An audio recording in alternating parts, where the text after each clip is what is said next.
Hi everyone, thanks for joining us on this lovely Sunday afternoon. It's wonderful that you could all be here to celebrate this really incredible body of work that Jordan has put together as a result of our exchange program. Just a bit of housekeeping. If anyone needs to use the loo, it's just out the side to the left. We will be opening the bar after the talk, so please stick around for a cocktail and a beer and a Miami sunset. So this is Jordan here to my right. Most of you probably know him. I'm Rebecca Ross. I'm the director of the Walls Art Space, and I get to work with brilliant and amazing people like Jordan. I'm very blessed. Also, just on that note, love to thank Kiralee for your assistance installing the show. It was a pleasure to work with you as well. So before we begin, I'd just like to acknowledge local Indigenous people, the Yugambeh people of the land upon which we meet this afternoon, which is a really important part of this landscape and this postcode, particularly if you just head south a little bit to Burleigh Headland, which you can see from Little Burleigh here right down to the coast. So even this afternoon, if you want to wander down to the beach and come back for a cool drink, please do that, and take in sort of the sights and sounds of Miami here on the Gold Coast as well. So yes. So on that note, we have one speaker, BYRON COATHUP, who in typical Gold Coast style is stuck on the Gold Coast highway, probably with just a bad sequence of red lights. And we have BARRON SHERER from Miami in Florida, who we're going to Skype in now, so just bear with me while we give him a call. So let's give him a dial.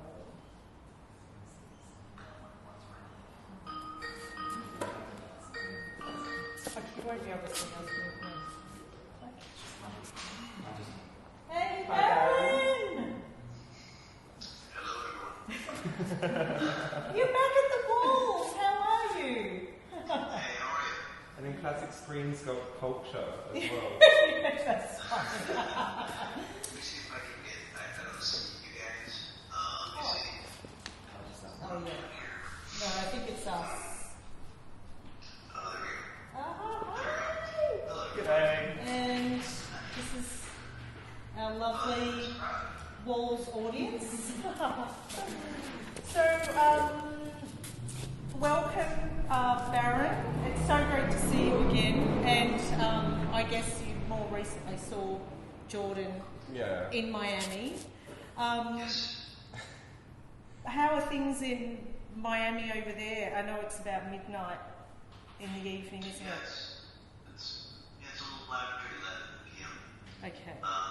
Yeah, the weather's too good. You know, we had Jordan was here in August, and it was really hot, right? Jordan, do you feel like it was hot? It was pretty hot, yeah. Yeah. October was hotter than August for some reason. So it was really dreadful, but I went over to a residency for about a week last week in New York State, so I got some really good weather. But it's been really hot for a long time. Hot stuff. Yeah, fitting. Very fitting.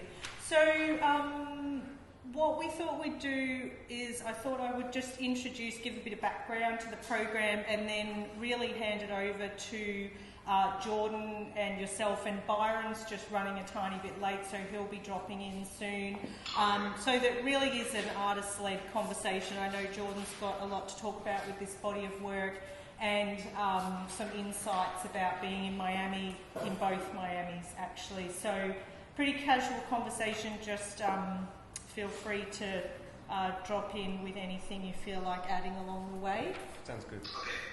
So I guess Miami started in 2016. I went over to Florida with some funding from City of Gold Coast, and basically that was sort of after a colleague of mine, Virginia Rigney, saying you should go to Miami. Go to Miami, go to Art Basel, go check it out, drop into LA on the way because I hadn't done that part of the US. And so that was really the beginning of a research mission to try and set the foundation for this program. And I suppose there's that play on words, and that becomes a really interesting thing when you get to Florida and people ask where you're from, and you say you're from Miami in Australia, and they say, oh, there's a Miami in Australia, and there's this place called the Gold Coast, and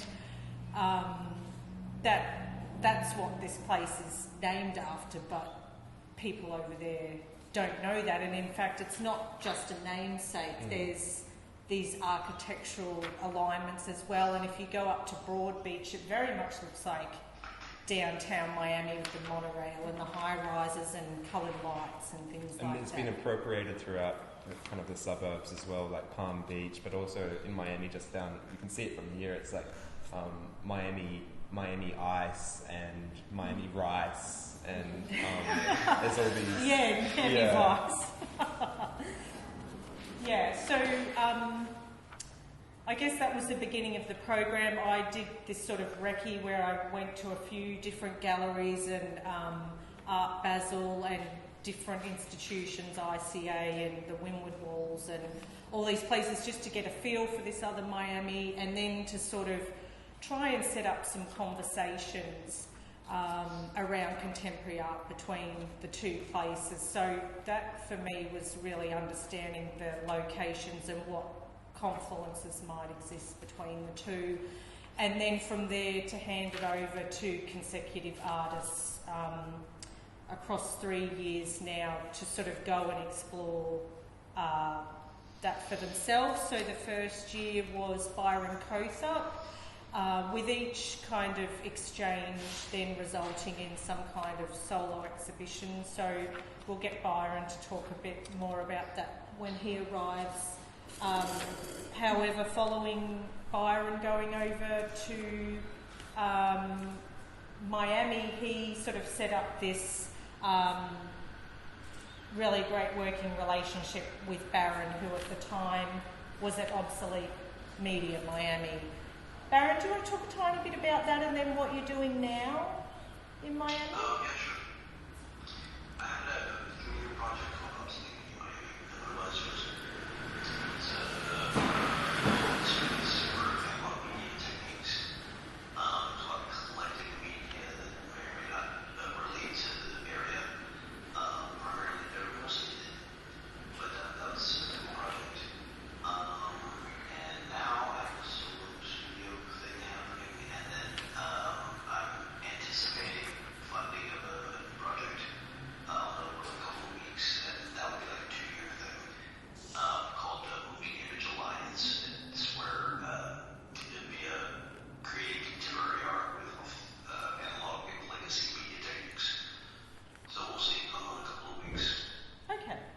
So when Barron came over here from Obsolete Media, he stayed just across the road. Miami Rice. Yeah, just at the outrigger on the Esplanade there. But he also brought with him a lot of this obsolete media that sort of really crossed over with representations of the other Miami, and bringing them here and working with artists and community members here to make some film, which was really incredible. And we showed that film actually finding our own obsolete media supplier up at Southport, which was quite incredible. We found this guy, what was it called, Projector Magic or something? I don't remember what he was Oh, it was so... Oh no, Projector Heaven. So this is the strange thing, is Barron found this guy, Projector Heaven, in Southport, that had all sort of this parallel media that what he had in Miami. So I went up there, the back streets of Southport. This guy comes out with barking dogs. It looks quite derelict, and he brings out this immaculately packed projector from what year, whatever, 60s, 70s. And anyway, we used that to run the show. So even those kind of local stories that come out of Exactly. Those kinds of interactions and exchanges were super, super interesting. So I guess maybe I'll hand it over to you now, and that's enough from me. Jordan, you can kind of talk a bit more about your going over to Miami and meeting Barron and everything for sure. that's informed So, of that. kind of my starting point in my application for this project, it was to research the symbolism within the Art Deco architecture in relation to Christian symbolism as well. And that completely changed as I went over there and through Barron and Gendry's wonderful help. So I did a tour with the Miami Preservation League and got to photograph all these beautiful Art Deco buildings. I was walking up and down nearly every single street in South Beach taking photographs. But the colour palette that Leonard Horowitz kind of put together for the safekeeping of the buildings, so they were all originally white, and then through they started as the Art Deco buildings were being outdated. Barbara Bayer Chapman and Leonard Horowitz organised the Miami Preservation League to keep these buildings as important symbols to the place. And through that, they kept the buildings because they painted it, basically. So in these works, all of them start with white and kind of come forward with colour. But the actually abstractions, I was really interested. I was already playing with wax. And before I'd gone over to Miami, Florida, I was actually here for a month residency during the summer months, and I was playing with wax. And the very first wax art that I did was done here, probably on this floor, about there, which now has a very special home. And then from that, it just made sense because it was so hot, to kind of work with materials that react and kind of are produced through heat. So glass goes through this amazing process of extreme heat and then extreme cooling, and same with the wax works as well, to get them liquid. And while I was over there, I think it was Gendry that put me up to the Wolfsonian, or was that you? No, that was Gendry. She had an exhibition with them at the airport. Yeah, so they were... So Barron's partner is a curator at Miami International Airport. They have a curator at the airport.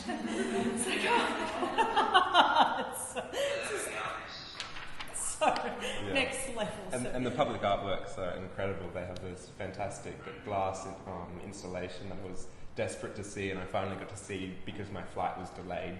So I was over the moon about that. But it was at like 9 p.m. or something that I got to see the glass installation that I really wanted to see during the day. But I got to see it. So over at the Wolfsonian, they had a deco exhibition that coincided with a deco and drag performance, and I loved that the whole idea of a post-Christian deco campiness happening, and so I kind of wanted to take that home with me. And while I was there, they had a private collection. So they have the largest collection of propaganda art that kind of goes from the industrial age into the invention of the atomic bomb.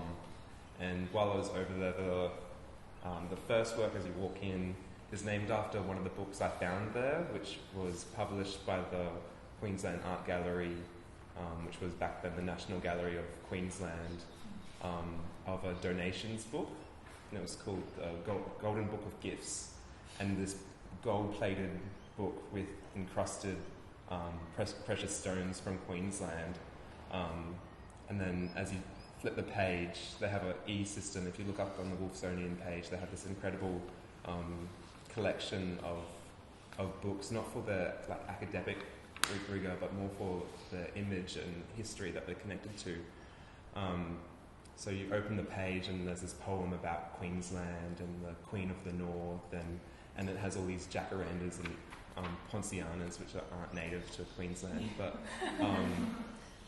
so in this book, it was made to raise the amount of £10,000 for an artwork, and if you donated, you got to write your name in this book, and that's now in Miami, Florida. That book, and it's just this whole incredible, bizarre history, and published in 1934. Yeah, and they become conglomerates of information. These little works, I think, well, not little, but so there's all these little narratives that kind of coincide. And this work here, on both Florida and Queensland, on the number plate is the Sunshine State, and I just couldn't resist, talking about the relationship, the dualities of a lot of the similarities between the two places as well. And also that subtitle of In God We Trust, Yeah. which speaks to the other themes within your work. So there really are all these incredible kind of connections. Yeah, exactly. Underpinning. So, north of Florida is the start of the Bible Belt, and as our last, election goes, like that's kind of the conservative side of our state as well. The further north you go, So I guess that's. And coming back, I wanted to kind of express the liquid and heat melting. So these forms are actually abstractions of the eyebrows within the Art Deco buildings. The eyebrows are the coverings of windows for shade. So they're these beautiful kind of pill-shaped, stretched pill-shaped that sit above and they kind of stack up and create a beautiful, it's like when you look at these buildings, they're a stack of horizontal lines creating a vertical effect, and I really wanted to kind of stretch that out. The space. So, did you want to talk a little more about any of the works? Yeah, I guess this work behind me, so as Miami was being built, or all these Art Deco buildings were being built, the important thing to notice is the history. So during that time, the pyramids in Egypt were being uncovered. So there's all these motifs of antiquity, especially Egypt. So the ziggurat is often in the center. There's a pointed ziggurat to define the center of symmetry. So what was kind of interesting for me is that all the, Egypt, Miami, and the Gold Coast all have this architecture that worships the sun in this really interesting way. That still Gold Coast has the tallest building in Australia, and it gets to see the sun first, and I think that's really beautiful.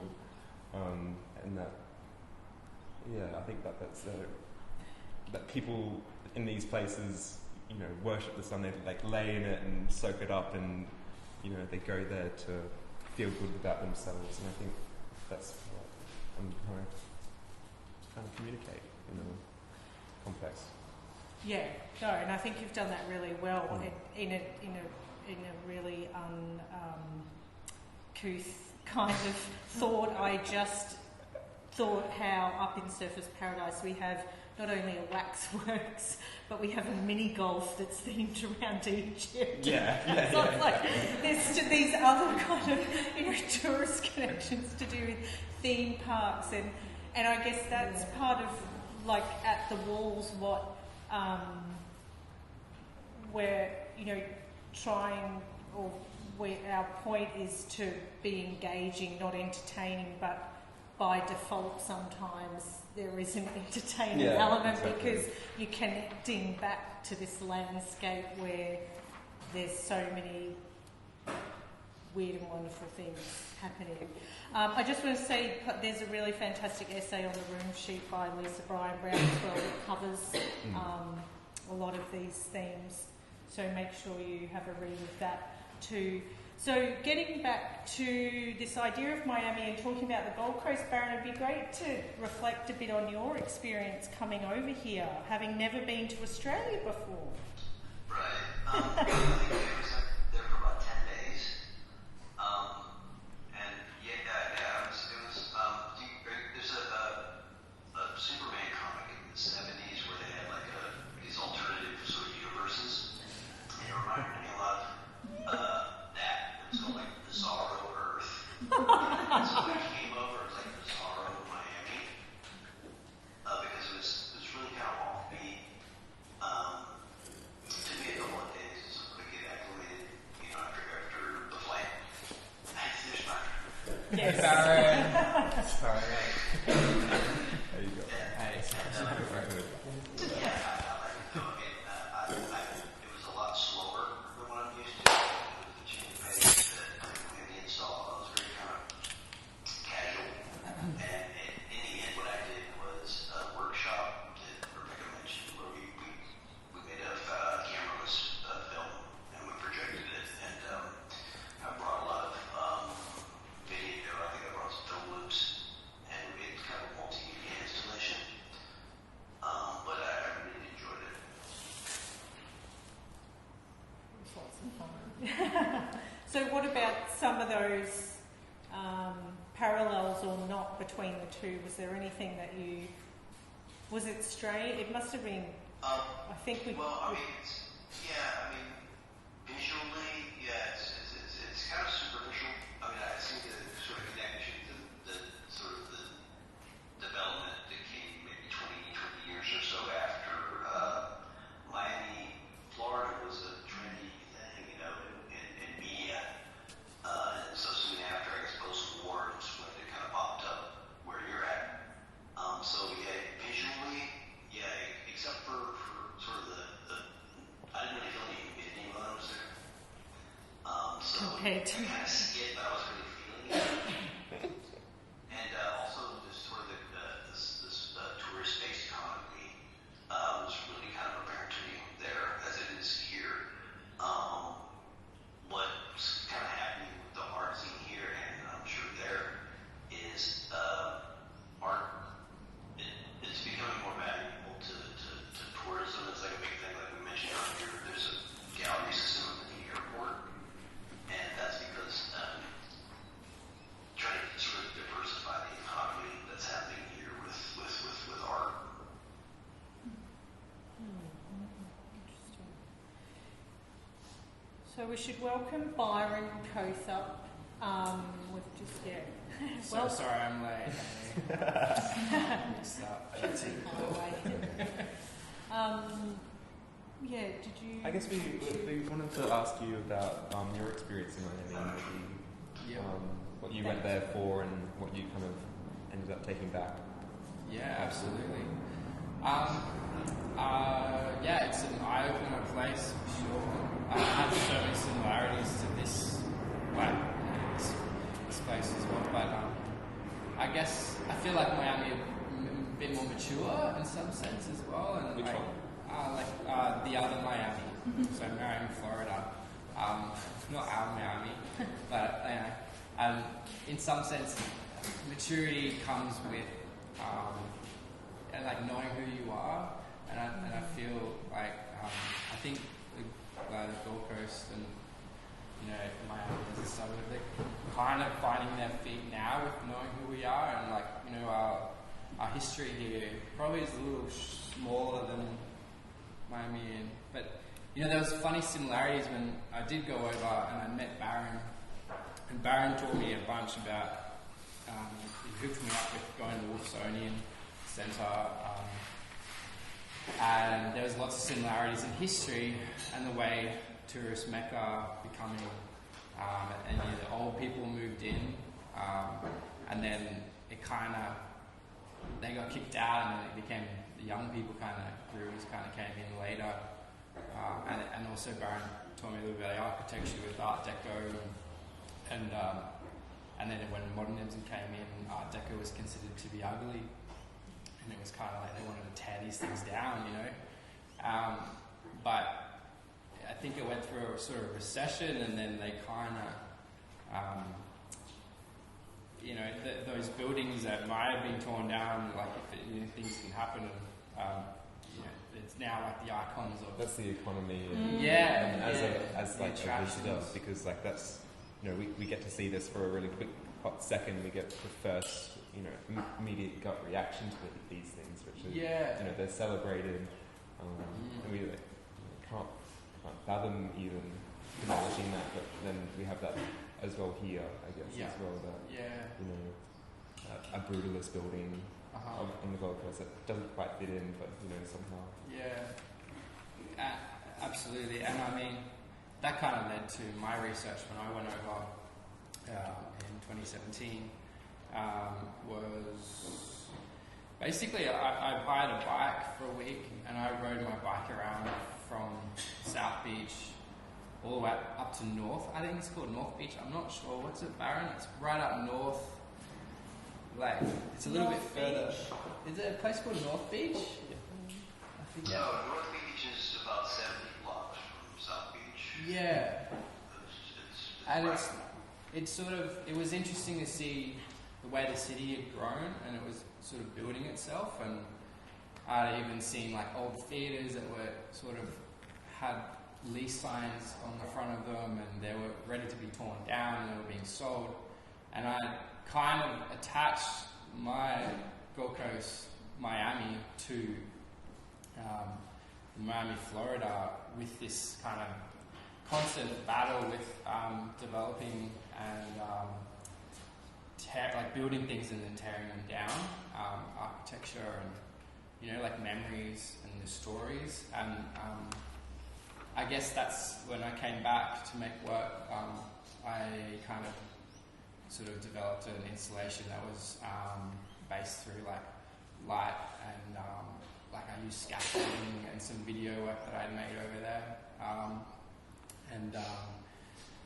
and also like things like building construction, looking at like banners, and I took a bunch of photographs, and basically I just documented and researched as much as I could, and riding my bike around and just experiencing the different suburbs or, you know, towns and facades of Miami. Yeah, I think there was that confusion or kind of meshing of visual culture where you didn't really know what was from where or what in the work was from which Miami, but then there was also this conversation with the scrim and the scaffold that was also the development of Miami Ice over yonder, that had this conversation between the inside and outside here in Miami. So it's interesting how architecture has been such a prominent thing for both of you. Windows and coverings and facades, buildings, and looking through and not being able to look through as well. Revealing and concealing. Okay, so going into next year, what's that? Yeah, so I guess I did want to say that, we wanted to have a conversation about where Miami goes to from here, and I guess that's partly to do with our call out for next year, so for artists that are based or have a strong connection to the Gold Coast, but also at Jordan's suggestion to throw it open to artists in Miami, Florida, which we haven't mentioned to Barron previously, but what are your thoughts on that, Barron? Barron? Yes. Oh, yeah. Sorry, because it comes to you. Really your response. Yeah, I mean, like, you must have any sort of, do your call for entries locally? Yes. And, there's ways. I mean, there's so many, like, artist spaces around the town. You might have 60 or 80 people just at certain spots. And you have a really big pool to draw from. I mean, I'd have to know more about the selection process. You know, like, I'm pretty up looking at this stuff and how you make the selection. But, I mean, there would be a really good response. Since Jordan visited, a lot of people are asking me about it. So, keep growing the... I think it'd be good to kind of pull out from both places at the same time and see what I think because it's still early days of this residency. I hope it continues totally. on. That the more people talking about it or applying for it, the bigger it kind of becomes. The more I think over there's opportunity for funding on that side as well as sister cities, and I think it'd be a really great thing that even if there's an institution that kind of comes up over there, that the show goes there or here, or if it's video works, or that it's not just shown in one of them. I think that's for future thinking, that would be really interesting. Yeah, definitely. Yeah, I think expanding the conversation. Also, that there's no other international residencies on the Gold Coast, so we kind of have this struggle with studio spaces and those kinds of things. So I think, it's vital that it keeps going and we keep growing that conversation. For those of you that don't know, the Gold Coast sister city is actually Fort Lauderdale, which is about an hour, 45 minutes to an hour outside of Miami. It's about an hour. Oh, okay, half an hour. Depends who your Uber driver is, doesn't it? So that is also a background to this conversation, aside from the sort of namesake and us having this unofficial sister city relationship. It'd be interesting to draw in like architects and people from outside of like being artists, or maybe that's the artist's job is to sort of instigate,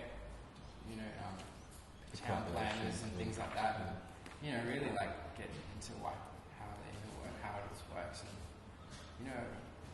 who make our city better and might enrich Miami, Florida more in their art scene. But I also thought like a catalogue or something, archive. Like the things I picked up on the way, like I bought a hat. Yeah, what's that book that you I bought this book as well, which was like, I think 111 places Miami is a must see.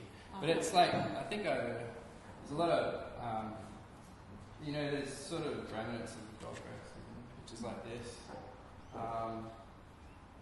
Then neon signs. What's it? Mitzi's Memorial, Barron? Mitzi's Memorial, like there's a memorial for a dolphin, which is basically Flipper. Is Mitzi Flipper? Maybe. No, it's alright. Was Mitzi's... Yeah, the dolphin. Yeah. You saw my statue of Flipper? Yeah. I'm just showing it to this panel now. Yeah. Please. Can you see that? No. Sorry. Here we go. Yeah. You know what? That's actually not Flipper. That's Carolina Snowball, but they painted it later. Carolina Snowball was an albino dolphin that was. He was an albino dolphin that was chased from South Carolina down the coast to Georgia to Florida. When he got into Florida waters, he was captured by the tourist attraction. They brought the dolphin over, and it died within 2 or 3 months. It erected a white statue, and after it died, they painted it when the new TV show came on. Oh, so that's facades again, and the paint. Right, so that's so interesting. It was white, like the buildings, and then they paint it coloured, and then it becomes this thing that's sort of part of the tourist story or the tourist traps.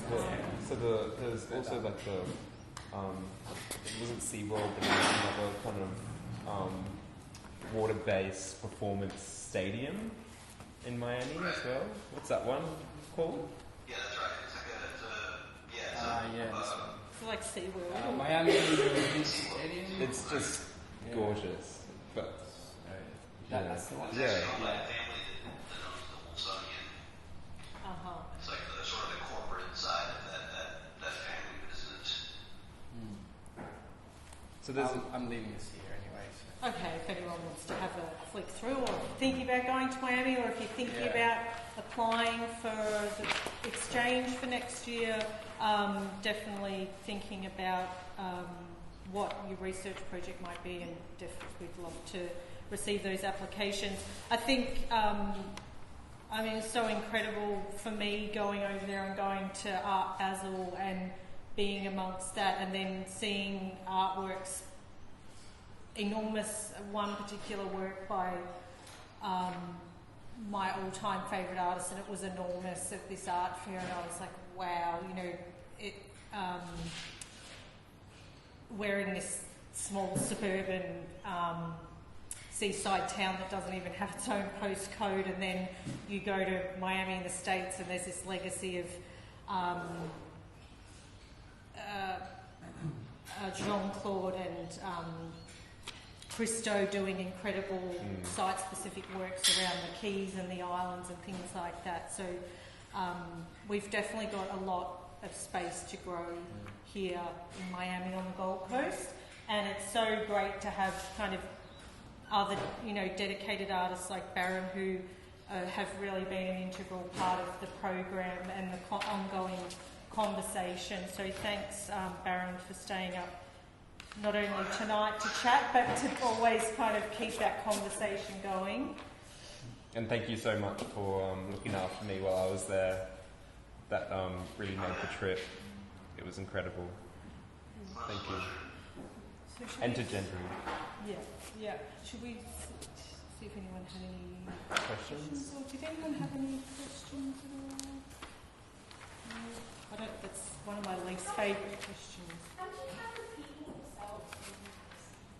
So like people in Miami, in America, and people in Miami, is there any similarities or any I reckon people are happier in Miami than, like, I was in LA prior, and I automatically felt at home when I arrived in Miami. Like, everyone was really nice. Like, I found the same way in comparison to New York as well. yeah, Definitely. yeah. I feel people talk to you, and you know, people want to know where you're from. But because it's... It was also maybe humidity, like, you know, like when you get off the plane, and you felt Yeah. I think like there's climate, a certain thing that happens in warm climates where people just relax and they become happier. But the other thing about Miami is that it's such a holiday destination that most people on South Beach, you know, don't live there. They're on holidays, or they're looking for a good time, or they are in that kind of mind frame of, I'm at the beach, I'm on holidays, and you know, in a 5-star hotel, I'm living. And that's an ongoing joke on the Gold Coast, that people actually live here, because it's like everyone else that's outside of the Gold Coast, or, you know, further afield, there's, you know, multiple satirical articles about people actually living on the Gold Coast, like this strange breed. It's pretty interesting. So yeah, that whole holiday destination, and I'm sure that's the same over there to some degree, because, you know, although, yeah, and I mean, even things like Art Basel, Miami, it's a fly-in, fly-out. You know, there would be people from around the world that just go to Miami at that time of the year for the art fairs and things like that. Am I right, Barron? Yeah, that's it. It's hard to say, but the full-time residents are off the beach for the most part. Like, you have a lot of second homes and the sort of tourist economy on the island of Miami Beach. So you get out in the suburbs, and it's a big 2-3 million people, I guess, in the county, and it's much more. It's a more varied experience when you get off the beach, and then, you know, Jordan sort of did that. He did 2 weeks, I think, and the first 1 week on the beach, kind of walking around, I guess, and then he went out and drove through the suburbs and things during the second week, so you get to see a little more. It's a big place. Yeah. Very good. Yeah. Okay. Get on with it. Yeah. So, thanks, Barron. We're going to sign off. I wish you could join us for a cocktail, but maybe next time. And look forward to chatting soon. Okay. Thank you very much. Unless you want to stay for the rest of the event, we can just leave you there on the plane. You're more than welcome. What are the cocktail? Daiquiris? Daiquiris, mojitos. Daiquiris, mojitos. Oh yeah. Oh yeah. All right. Well, thank you, Byron, Jordan, and thank you all for coming along. It's so encouraging to have you all here, and so lovely to be in your company. So everyone head up to the bar and see Tom for a beer or a cocktail or some cold water, and Barron will chat to you soon and send you some documentation of the show. Okay, I appreciate it. Bye-bye, everyone. Thank you.